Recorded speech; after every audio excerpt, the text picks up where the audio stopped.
கிருஷ்ணகிரி மாவட்டம் அஞ்சட்டி கிராமத்துல 13 வயசு ஒரு சின்ன பையன் வந்து கடத்தி கொல்லப்படுறாரு. 13 வயசு பையன் என்ன தப்பு பண்ணிருப்பாரு அப்படின்னு நமக்கு ஒரு கேள்வி வருது. அது ஒரு பக்கம் இருக்கட்டும். என் பையனை காணோம்னு சொல்லிட்டு அவருடைய அப்பா வந்து போய் கம்ப்ளைண்ட் கொடுக்க போறாரு. கம்ப்ளைண்ட் கொடுத்த இடத்துல போலீஸ் என்ன சொல்றாங்கன்னா, நீ பெரிய கோடீஸ்வரனா, உன் பையன் கோடீஸ்வர வீட்டு பையனா, அவனை கடத்தி 3 கோடி 4 கோடின்னு வாங்குறதுக்கு இங்கதான் எங்கேயா விளையாட்டு இருப்பான், போய் தேடி கண்டுபிடிச்சுக்கன்னு ஒரு மெத்தனமான பதில். அந்த மெத்தனமான பதில் தான் அந்த 13 வயசு பையனான ரோஹித் அவருடைய உயிர் எடுக்க பெரிய காரணமா இருந்திருக்கு. என்னன்றதை பத்தி இந்த வீடியோல பார்க்கலாம். Welcome to the KTV. நீங்க பார்த்துட்டு இருக்கிறது எம்போ ஷோ வித் சோபனா.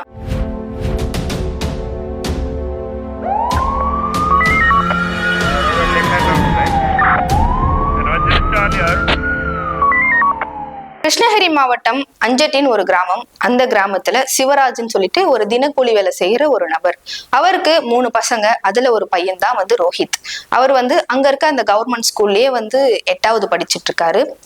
1ஆம் தேதி வந்து ஸ்கூலுக்கு போறாரு. 2ஆம் தேதி வந்து நம்ம எல்லாம் பண்ண மாதிரிதான், ஸ்கூலுக்கு போக பிடிக்கலன்னா உடம்பு சரியில்லைன்னு சொல்லிட்டு லீவ் போடுவோம். அதே போலதான் வந்து அவர் ஸ்கூல் போக பிடிக்கலன்னு சொல்லிட்டு அன்னைக்கு லீவ் போட்டிருக்காரு. காலைல இருந்து மதியானம் வரைக்கும் வீட்டுல இருந்திருக்காரு. அதுக்கப்புறம் வந்து ஒரு 4 மணி போல வந்து வெளியே விளையாட போலாம்னு சொல்லிட்டு ஃப்ரெண்ட்ஸோட வெளியே போயிருக்காரு. விளையாட போன தம்பியை வந்து வீட்டுல இன்னும் காணுமேன்னு சொல்லிட்டு 8 மணி ஆகுது. அவங்க பேரண்ட்ஸ் தேடி பாக்குறாங்க, அக்கம் பக்கத்துல ஆளே காணும். சரி போய் கம்ப்ளைண்ட் கொடுக்கலாம்னு சொல்லிட்டு போலீஸ் கிட்ட கம்ப்ளைண்ட் கொடுக்க போறாங்க. அங்க போலீஸாக இருந்த செல்வதுரைன்னு சொல்லிட்டு ஒரு போலீஸ் என்ன சொல்லியிருக்காருன்னா, நீ ஏன் தினக்கூலி வேலை செய்யற ஆளு, டெய்லி சம்பளத்துக்கு தான் வேலைக்கு போற, நீ பெரிய கோடீஸ்வரனும் ஒன்றும் கிடையாது, உன் புள்ளைய கடத்தி வச்சு 3 கோடி கொடு 4 கோடி கொடுன்னு சொல்லிட்டு மிரட்டுற அளவுக்கு நீ அவ்வளவு ஒருத்தம் கிடையாது அன்ற அளவுக்கு ரொம்ப வந்து கீழ்த்தனமா இறக்கி பேசியிருக்காங்க. இப்படி போலீஸார நம்பி போன ஒரு சராசரியான ஒரு தகப்பனுக்கு எப்படி இருக்கும்? சரி போலீஸ் வந்து பெருசா ஏதோ எடுத்துக்க மாட்டேங்கிறாங்க, நம்மளே போய் தேடி கண்டுபிடிப்போம்னு சொல்லிட்டு அக்கம் பக்கத்தெல்லாம் போய் விசாரிக்கிறாரு. விசாரிக்கும் போதா அந்த குட்டி பசங்க எல்லாம் என்ன சொல்றாங்கன்னா, மாதேவன் அண்ணன் கூட தான் வந்து ரோஹித் போனா அப்படின்னு சொல்லிட்டு சொல்றாங்க. சரி அந்த மாதேவன் யாரு, அவனை பிடிக்கலாம்னு சொல்லிட்டு மாதேவனை பிடிக்கிறாங்க. பிடிச்சு கேட்கும் போது மாதேவன் என்ன சொல்றாருன்னா, எனக்கெல்லாம் தெரியாதுன்னு சொல்லிட்டு ஃபர்ஸ்ட் வந்து மறுக்கிறாரு. அதே பகுதியை சேர்ந்தவதான் அந்த மாதேவனும். சரி அவங்க அப்பா அம்மா என்ன பண்றாங்கன்னா, சரி அங்க இருக்க CCTV எல்லாம் போய் கலெக்ட் பண்ணலாம்னு சொல்லிட்டு அங்க எங்கேயாச்சும் என் பையன் கண்டுபிடிச்சிட முடியும்னு சொல்லிட்டு அந்த ஸ்கூல்ல ஒரு CCTV இருக்கு. அந்த CCTV எடுத்து பாக்குறாங்க. பார்க்கும்போது இந்த ரோஹித் போறான், பின்னாடியே வந்து இந்த மாதேவனும் கூடவே போயிட்டு இருக்காரு. இத காட்டி கேக்குறாங்க, இங்க பாரு என் பையன் உங்க கூட தான் வந்திருக்கான், கடைசியா என்ன ஆச்சுன்னு சொல்லிடு அப்படின்னு சொல்லிட்டு மிரட்டியிருக்காங்க. அதெல்லாம் அவர் கேட்டுட்டு அப்பவும் வந்து எனக்கு தெரியாதுன்னு தான் அந்த மாதேவன் சொல்லியிருக்காரு. அன்னைக்கு இரவு முழுவதும் இப்படியே போகுது. மறுநாள் காலையில ஆகுது, என் பையனை இன்னமும் காணும்னு சொல்லிட்டு அந்த அஞ்சட்டி கிராமம் போலீஸ் ஸ்டேஷனுக்கு போய் வந்து திருப்பியும் கம்ப்ளைண்ட் ரைஸ் பண்றதுக்கு போறாங்க. நேத்து கம்ப்ளைண்ட் கொடுக்க வந்தோம், ஃபுல்லா தேடி பார்த்துட்டோம், நைட்டு ஃபுல்லா புள்ளைய காணோம், இப்பயாச்சும் இந்த கம்ப்ளைண்ட் எடுத்துக்கோங்க அப்படின்னு சொல்லிட்டு போய் கேட்கறாங்க. அப்பவும் வந்து SP அவர்கள் என்ன சொல்லியிருக்காங்கன்னா, உன் புள்ளைய காட்டுன்னு சொன்னா புள்ளைய என்ன என் கையிலேயே வச்சுட்டு சுத்திட்டு இருக்கோம், தேடி கண்டுபிடிப்போம், கொஞ்சம் வெயிட் பண்ணுங்க அப்படின்னு சொல்லிட்டு அப்பவும் வந்து அந்த அப்பாவை ஒரு மாதிரி பேசியிருக்காங்க. இதெல்லாம் தாங்கிக்கவே முடியாம இவங்க பேரண்ட்ஸ்க்கு தெரிஞ்சிருச்சு, ஒரு நைட்டு ஃபுல்லா புள்ளைய காணும்னா கண்டிப்பா ஏதோ ஒண்ணு நடந்திருக்கு, சரி என் புள்ள உயிரோடு இருப்பானா இருக்க மாட்டான்னு தெரிஞ்சு அங்க சாலை மறியல்ல ஈடுபடுறாங்க. அவங்க சொந்தக்காரங்க எல்லாம் சேர்ந்து சாலை மறியல்ல வந்து போராட்டம் பண்ண ஆரம்பிக்கிறாங்க. SP அங்க வராரு, வந்து பேச்சுரை நடத்துறாரு. சரி நாங்க கண்டுபிடிச்சு கொடுத்துடுறோம், கொஞ்சம் வெயிட் பண்ணுங்க, பொறுமையா இருங்க, நீங்க வந்து கோஆபரேட் பண்ணாதா அப்படின்னு சொல்லிட்டு பேசும்போது இந்த ரோஹித்தோட அப்பா அம்மா என்ன சொல்றாங்கன்னா, என் பிள்ளைய நீங்க கண்டுபிடிச்சு கொடுத்தாலே போதும், நாங்க இந்த மாதிரி போராட்டம் பண்றதுக்குலாம் நாங்க பண்ண மாட்டோம், நீங்க என்ன சொல்றீங்களோ அதுக்கு நாங்க வந்து இணைஞ்சு போய்க்கிறோம் அப்படின்னு சொல்லிட்டு சொல்றாரு. அப்பதான் அரசல் புரசலா அங்க ஒரு நியூஸ் வருது அந்த ஊர் மக்களுக்கு. ரோஹித் வந்து அந்த ஒகேனக்கல்னு சொல்லக்கூடிய ஒரு பகுதியில அந்த மலை கீழே வந்து ஒரு குன்றுல வந்து கடக்குறாரு அப்படின்னு சொல்லிட்டு இந்த கடத்திட்டு போய் கொலை பண்ணார்ல மாதேவன், அவர் வாயிலிருந்து ஒரு வாக்குமூலத்தின் மூலமாக வந்து அது பரவி வந்து அவங்க அப்பாவுக்கு அதிகே விழுந்திருக்கு. சரி ஜனம் எல்லாமே இங்க இருந்து போறாங்க, அந்த ஊர் மக்கள் எல்லாம் போயிட்டு அங்க போய் பார்க்கும்போது அதே இடத்துல தன்னுடைய பையன் வந்து இறந்த நிலைமையில கடந்திருக்காரு. அந்த பாடியை அங்கிருந்து ரெக்கவர் பண்ணி எடுத்துட்டு வந்து திருப்பி அதே சாலையில வச்சு அந்த ஊர் மக்கள் போராட்டம் பண்ணியிருக்காங்க. இதுல நம்ம சிந்திக்க வேண்டிய ஒரு விஷயம் என்னன்னா, அந்த பாடியை ரெக்கவர் பண்ணவோ எதுக்குமே வந்து போலீஸும் ஆம்புலன்ஸும் எதுவுமே வரல. அந்த அஞ்சட்டி கிராமத்தை சேர்ந்த போலீஸார் அதுக்கும் வந்து எட்டி கூட பார்க்கல. இதெல்லாம் வந்து இந்த பொதுமக்களும் அவங்களுடைய ஃபேமிலி மெம்பர்ஸ் மட்டுமே தான் பண்ணியிருக்காங்க. இந்த CCTV ஃபுட்டேஜை எடுக்கிறது, அந்த பையனோட செருப்பும் கண்டுபிடிச்சிருக்காங்க. எப்படின்னா இவங்க அப்பா போயிட்டு தேடிட்டு போயிருக்காரு. இந்த மாதேவன் வந்து ஒரு கார்ல தான் கடத்திட்டு போயிருக்காரு. அந்த காரையும் வந்து அதே ஊர்ல இருக்க ஒரு பெட்ரோல் பங்க் தான் அந்த காரும் நின்று இருக்கு. அந்த கார் உள்ள என் பையனோட செருப்பும் இருக்கு சார் அப்படின்னு சொல்லிட்டு இவ்வளவும் போய் சொல்றாங்க. ஆனா ஏன் காவல்துறை வந்து அவ்வளவு மெத்தனமா வந்து இருந்திருக்காங்கன்னு தெரியல. இந்த கேஸ்ல எந்த ஒரு ஆக்ஷனும் காவல்துறை எடுக்கவே இல்லை. எல்லாமே இந்த ரோஹித்தோட அப்பாவும் அவங்களுடைய ஃபேமிலி மெம்பர்ஸும் சேர்ந்துதான் கண்டுபிடிச்சிருக்காங்க. இப்படி அந்த பாடியை வச்சுட்டு அங்க வந்து போராட்டத்துல ஈடுபட்டிருக்காங்க.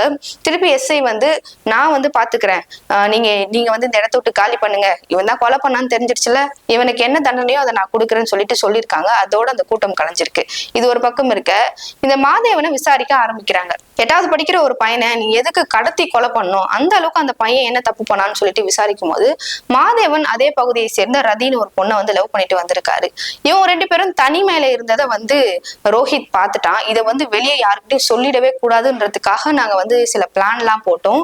அதுலதான் வந்து இந்த மாதிரி கொலை பண்ணிடலாம், இவனை கொலை பண்ணா இந்த நியூஸ் வெளியவே வராது, மலையில இருந்து தூக்கி போட்டுடலாம் அப்படின்னு சொல்லிட்டு நாங்க ஒரு பிளான் பண்ணோம். அதனால போயிட்டு ரோஹித் கிட்ட போயிட்டு சும்மா பேசுற மாதிரி பேசி உனக்கு என்ன பிடிக்கும் அப்படின்லாம் சொல்லி சாக்லேட் எல்லாம் வாங்கி கொடுத்து கார்ல ஏத்தி கூட்டிட்டு போனோம். அதாவது 2ஆம் தேதி கூட்டிட்டு போனோம். கூட்டிட்டு போயிட்டு நாங்க கூட தான் வச்சிருந்தோம். அதுக்கப்புறம் வந்து அவனுக்கு வாயில வந்து 2 பீர் பாட்டில வந்து ஊத்தி அவன் மயக்கமானதுக்கு அப்புறம் மேல இருந்து கீழே தூக்கி போட்டு கொலை பண்ணோம் அப்படின்னு சொல்லிட்டு ஒரு பகிரங்கமா ஒரு வாக்குமூலத்தை வந்து அவர் கொடுத்திருக்காரு. இந்த இடத்துல நம்ம கொஞ்சம் யோசிச்சு பார்க்கலாம். 2ஆம் தேதி நைட்டு 8 மணிக்கு வந்து என் பையனை காணும்னு சொல்லிட்டு போய் கம்ப்ளைண்ட் கொடுக்குறாரு ரோஹித்தோட அப்பா. ஒரு சராசரியான ஒரு மனுஷனால சிசிடிவி ஃபுட்டேஜை வச்சு என் பையன் இவன் கூட தான் போனான்னு சொல்லிட்டு கண்டுபிடிக்க முடிஞ்சதுன்னா ஒரு காவல்துறையால ஏன் கண்டுபிடிக்க முடியாது? ஒரு காவல்துறை நின்று பேசுனா அது வந்து பொதுமக்கள் எப்படி எடுத்துப்பாங்கன்னு தெரியும் நமக்கு.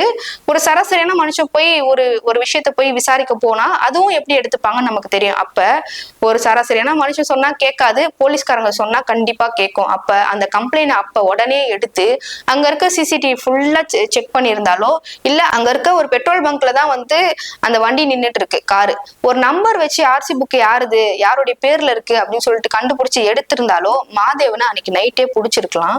பிடிச்சி விசாரிச்சு போன் பண்ணி அந்த மாதிரி பையன் உன் கையில தான் இருக்கான்னு தெரிஞ்சிருச்சு எங்களுக்கு, நீ தான் கடைசியா கூட்டிட்டு போயிருக்க, ஏதாவது பையனை கையில கொடுத்துரு நாங்க உன்னை விட்டுருவோம் அப்படின்னு சொல்லிட்டு ஏதோ ஒண்ணு மிரட்டி இருந்தாலோ மாதேவன் வந்து அந்த கொலை பண்றதுக்கு துணிஞ்சிருக்க மாட்டாருன்னு நாங்க நினைக்கிறோம். பொதுமக்களாக எல்லாருக்குமே இந்த ஒரு கேள்விதான் மனசுல இருக்கு. அப்ப ஏன் காவல்துறை வந்து இவ்வளவு மெத்தனமா இருந்திருக்கணும்? காவல்துறை வீட்லயோ இல்ல அவங்க சொந்தக்காரங்க வீட்லயோ இல்ல ஒரு அரசு வேலையில இருக்கவங்களோ யாரும் உயர்ந்து இருக்கிற இடத்துல இருக்கவங்களுடைய வீட்டுல ஒரு பையன் காணாம போனா இதே மாதிரிதான் காவல்துறை வந்து ஒரு மெத்தனமான பதில சொல்லி கண்டுபிடிக்காம இருந்திருப்பாங்களா? இதுக்கு காவல்துறை தான் மிக முக்கியமான காரணம். அதாவது அந்த கம்ப்ளைண்ட் அப்ப எடுத்து கண்டுபிடிக்க ஆரம்பிச்சிருந்தாங்கன்னா கண்டிப்பா அன்னைக்கு நைட்டே வந்து ரோஹித்தை கண்டுபிடிச்சிருக்கலாம், ஒரு சின்ன பையனோட உயிர் போயிருக்காது. கடந்த ஜூலை 2ஆம் தேதி ஏடிஜிபி டேவிட்சன் தேவாசிர்வாதம் அவர் என்ன சொல்லியிருந்தாருன்னா சில அறிக்கையெல்லாம் காவல்துறைக்கு அனுப்பியிருந்தாரு. என்னன்னா கம்ப்ளைண்ட் கொடுக்க வந்தா இது மாதிரி இழுத்து அடிக்காதீங்க, போராட்டம் எல்லாம் பண்ணாங்கன்னா அங்க வந்து தடிகளையோ கொம்புகளையோ நீங்க யூஸ் பண்ணக்கூடாது இப்படிலாம் சொல்லிட்டு காலையில தான் அந்த அறிக்கையை வந்து வெளியிடுறாரு. அன்னைக்கு நைட்டு இதே மாதிரி ஒரு கம்ப்ளைண்ட் போனது. அந்த கம்ப்ளைண்டும் வந்து போலீஸ்கார் வந்து இழுத்து அடிச்சிருக்காங்க. மறுநாள் அவங்க போராட்டம் பண்றாங்க. அந்த போராட்டத்திலயும் வந்து அதே தடிகளை வைத்து அந்த ரோஹித்தோட ஃபேமிலியை வந்து தாக்கியிருக்காங்க போலீசார். இந்த ஒரு நிகழ்வும் வந்து வெளியாயிருந்துச்சு. சோ காவல்துறையை பொறுத்த வரைக்கும் யாரு நீங்க என்ன அறிக்கைன்னா விடுங்க, எங்களுக்கு என்ன தோணுதோ அதை தான் நாங்க பண்ணுவோம் அப்படின்ற ஒரு மெத்தனமா நடந்துக்கிறாங்களோ அப்படின்றது இந்த நிகழ்வே பெரிய எடுத்துக்காட்டா இருக்கு. இது ஒரு பக்கம் இருக்க, இப்படி தன்னுடைய சுயநலத்துக்காக ரோஹித்தை கடத்தி கொலை பண்ணிருக்க மாதேவன், இன்னொரு பக்கம் இந்த கம்ப்ளைண்ட் எல்லாம் பெருசா ஒரு பொருட்டாவே எடுத்துக்காம இவங்களா ஒரு மக்களா இவங்களோட பிள்ளைங்களாம் எங்க போயிட்ட போகுதுன்னு சொல்லிட்டு அவங்க ஒரு கேர்லெஸ்ஸா வந்து போலீசாரும் இந்த கம்ப்ளைண்ட் எடுக்கல. இது ரெண்டுமே தான் ஒரு சின்ன பையனோட உயிர் போக பெரிய காரணமா இருந்திருக்கு. இன்னொரு வீடியோல உங்களை வந்து சந்திக்கும் வரை உங்களிடமிருந்து விடைபெறுவது நான் உங்கள் சோபனா.